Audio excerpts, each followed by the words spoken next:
kontrol. Magnanakaw ang lahat ng Marcos at gago ang lahat ng sumusunod sa kay Marcos, pati ang mga kapulisan na nagbubulag-bulagan. Marcos resign! Marcos resign! Marcos resign! Alam ko, paborito rin ito. Paborito din itong i-quote, i-misquote, kasuhan ng gobyernong ito. Alam mo, boy, kung maririnig mo, hindi kita makita eh. Pero akit ka naman eh.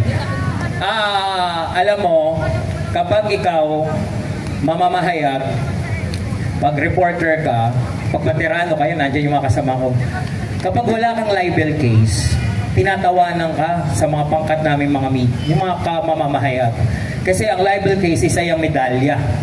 Ngayon, yung mga criminal charges mo, medalya din yan. Ginigipit ka man nila, yan ay medalya ng pagmamahal mo sa bayan. Tanda mo, ang Supremo, kauna-unahang Pangulo ng Pilipinas, yan ay nilitis. Iligal na paglilitis. Walang nagawa. Hanggang ngayon, ang bangkay nawawala, hindi mahanap-hanap. Pero mahal na mahal natin yan. Yan ang tunay na dugong Manileño. Yan ang ama ng katipunan. Diyan tayo humuhugot ng lakas ngayon sa nangyayari sa bayan natin. Mantakay mo, libo-libong taon na ang nakalipas, pero yung issue niya at issue ngayon parehas pa rin. Korap ang mga nakaupo. Siya'y ginipit dahil nagsasabi siya at pinaglalaban niya ang bayan. Ang unang at totoong unang Pangulo ng Pilipinas, God Andres Bonifacio. Tama ba ako? Ito ay naging tahanan lang ng maisog. Kaya nga pinapangako ko sa inyo, ipapakiusap natin, lalagay doon yung logo ng maisog pag nangyari na yung Marcos resign. Ngayon, tinatawagan na natin, pakinggan natin ang paboritong kasuhan ng PNP, ng CIDG, si Kuya Park. Kami na ang kaso mo. Ilan ang part? Sa katunayan, isa pa lang kasi parang hindi kinaya nung apat na general eh. Pinatawag nila ako, parang hindi nila kinaya, pinalabas ako. Eh sabi ko, ayaw ko lumabas. Sabi niya, bakit? Sabi ko, gusto ko pa, tanungin niyo pa ako eh. Dahil wala na silang may tanong, ako na lang ang gumawa ng tanong sa kanila. Eh sabi ko, mag-aral pa kayo ulit ng 10 years para mapaikot niyo ako. Sabi ko sa kanila, kasuhan kasi hindi nakakahiya sa isang tao na makulong o mamatay para sa kanyang pinaglalaban. Diba? Ang nakakahiya ba, idol, ang nakakahiya, yung binoto ka ng tao dahil inakala nila na ikaw ay magsiservisyo, ang ginawa mo ay nagnakaw. Yun, diba? Sana lahat ng kabataan, ganito, hindi yung puro TikTok na lang ng TikTok. At ito pa, idol, hindi masamang magkamali. Ang masama, yung alam mong mali, ay pinapatuloy mo pa rin. Si Bongbong Marcos, alam na niya na mali ang tatay niya kasi magnanakaw rin, pinagpapatuloy pa rin niya. Tama ba yan? Diba? Tama. Si Charlie ko, tao lamang siya. Natukso lamang siya kasi mukhang pera siya. Ngayon, nalaman niya na masama pala yung pagnanakaw. Di pinulgar niya si Bongbong Marcos, pati si Martin Romualdez. Diba? Sige. Lahat nandito na. Makikinig. Okay.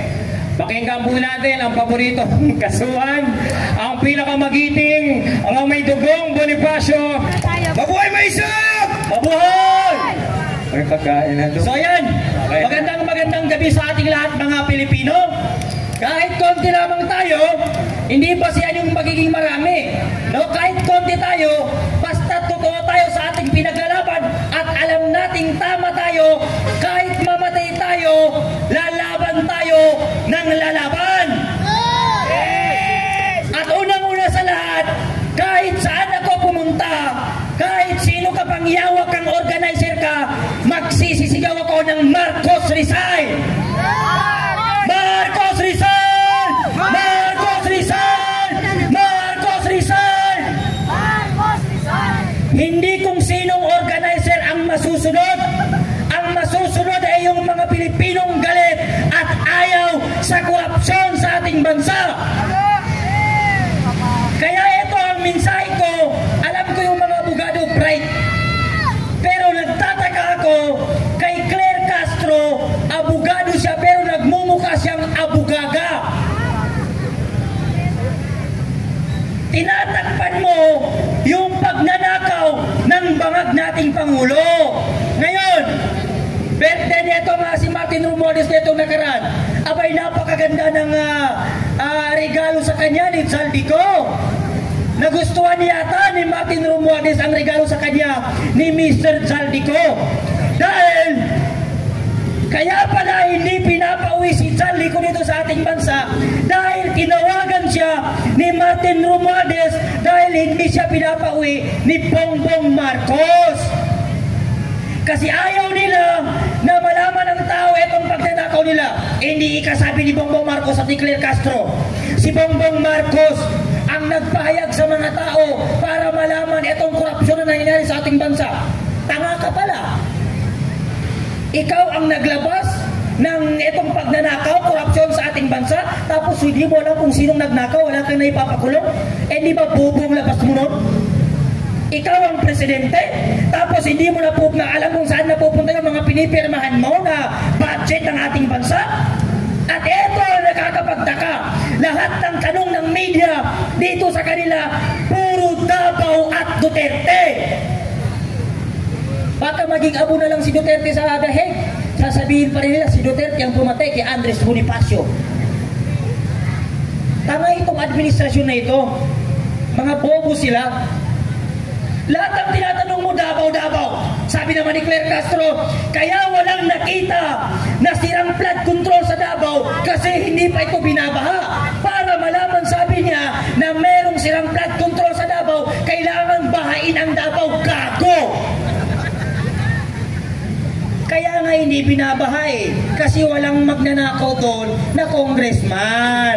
At unang-una sa lahat, Claire Castro, yung congressman ng Davao, handa nilang ipakita sa inyo yung spot report nila doon na nakalagay lahat doon kung magkano ang ginastos nila sa mga flood control project nila. Kayo naman, si Mayor Magalong, nakakalbo ka na sa pagiging mayor mo dyan sa Baguio. Hanggang ngayon, bobo ka pa rin.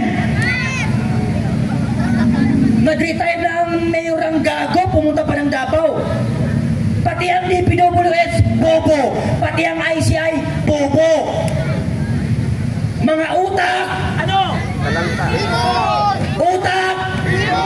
Utak! Mga utak ipon ang mga taga-DPWH, ICI, pati ang mga politikong magnanakaw, lalo-lalo na ang mga congressman sa House of Representatives. Mga utak! Mga utak hipon yan. Naghalo ang tai pati utak, kaya hindi nila kayang paghiwalayin ang tama't mali. Akala ko nung una, si Abante lang ang utak hipon. Netong mga lumipas na araw, pati pala itong si Terry Ridon, utak hipon din. Congressman Terry Ridon, alam ko na naghihiganti ka sa dating administrasyon kasi tinanggal ka ni Duterte na chairman ng Urban Poor. Bakit? Walang ginawa yun nung naging chairman siya ng National Commission of the Urban Poor kung hindi gumastos ng pera ng gobyerno, pumupunta ng abroad. At ang ginagastos niya ay pera ng gobyerno. Ang sinasama niya, anak niya, kamag-anak niya, pinsan niya, buong pamilya niya. Ano ang sinasabi niya? Mga staff ko yan lahat, mga staff ko yan lahat. Bakasyon ng bakasyon, abroad ng abroad, ang gamit niyang pera ay pera ng taong bayan. Kaya tinanggal siya ni PRRD na chairman ng Urban Poor. Kaya ngayon, gusto niyang paimbestigahan ang Dolomite Beach dahil yan daw ang nagiging punot dulo kung bakit binabaha ang mga taga-Maynila. Terry Ridon na bobo, tanga, hampas lupa, insekto, magnanakaw at tuta ni Bongbong Marcos. Para malaman mo, hindi ang Dolomite Beach ang dahilan kung bakit binabaha ang mga tao. Kaya binabaha kami sa Metro Manila at buong Pilipino, lalong-lalo na sa mga taga-Bulacan. Kasi ninakaw ninyo yung budget ng flood control. Hindi mo pa nga naipapakulong yung mga taong magnanakaw tapos gusto mo naman lumipat ang ibang kaso? Wala ka pa nga naipapanalo doon sa pag-imbestiga mo doon sa House of Representatives. Ngayon gusto mo na naman pa-imbestigaan ang Dolomite Beach. Bakit? Gusto nila tayong ilihis sa totoong isyo. Gusto nila tayong alisin sa focus natin na korupsyon ang target natin at pawaliin ang kurakot sa ating bansa. Kaya ngayon lahat ng isyo pinapalabas nila para ang Pilipino mawala sa focus na papanagutin itong mga kurakot na politiko. Diba? Yan ang plano nila. Isa pa itong si Tuta Soto Este. Ano ba yung Tito Soto? Ha? Pepsi. Hindi ko alam yung Pepsi. Ang alam ko, Red Horse. Baka magalit, ipatawag tayo sa Itbulaga. Bakit mo sinasabi ito si Pepsi Paloma? No. Alam niya ni Tuta Soto Este. Tita, at ano ba? Tito ba? Akala ko kasi Tuta Soto ng Senate. No? Tuta Soto. Tumatanda ka na, pumuputi na ang buhok mo, bobo ka pa rin sa Senado, gago. No? Marami yan sila. Pati ang si Ping Lacson. Tuta rin siya ni Bongbong Marcos. Akalanin mo na naka-schedule na itong Zoom nila na kung saan tatanungin nila si Zaldico sa lahat ng mga pinapalabas ni Zaldico ngayon na isyo. Noong nakita ni Ping Lacson na hindi nila nakukontrol itong si Zaldico, hindi niya tinuloy. Umalis ka dyan sa Blue Ribbon, pumunta ka doon sa Pink Ribbon kasi doon ka nababagay, gago. Baka sabihin niyo, palamura ako, gago ng gago si Kuya Part. Ang ibig sabihin po ng gago sa UP Diksionaryong Pilipino, gaga kung babaeng mahina ang utak o walang talino. Gago kung lalaki. Ang ibig sabihin ng gago pala ay walang talino, walang utak, walang laman ng utak niya. Kaya lahat ng politiko na nagpapauto dyan kay Bongbong Marcos ay gago at gaga. Kaya dapat Bongbong Marcos, mag-resign ka na dahil ayaw na sa'yo ng taong bayan. Nakakahiya sa'yo ng presidente, lahat ng estudyante, lahat ng Pilipino, araw-araw na sa kalsada para ipanigawan na Marcos resign. Kaso, dahil makapal ang mukha mo, mas makapal pa yung pagbumuka ni Bongbong Marcos sa halong blako sa simento na ginamit niya sa flood control. Magnanakaw ang lahat ng Marcos at gago ang lahat ng sumusunod sa kay Marcos, pati ang mga kapulisan na nagbubulag-bulagan. Sinabi na ni PRRD dati pa na si Browner alam niya ang korupsyon na nangyayari sa ating bansa. At ang tanong ni PRRD sa mga sundalo at pulis, hanggang kailan kayo magpapatuta sa gobyerno na walang ginawa kung hindi magnakaw at pahirapan tayo mga Pilipino? Maraming salamat at magandang gabi, bayan.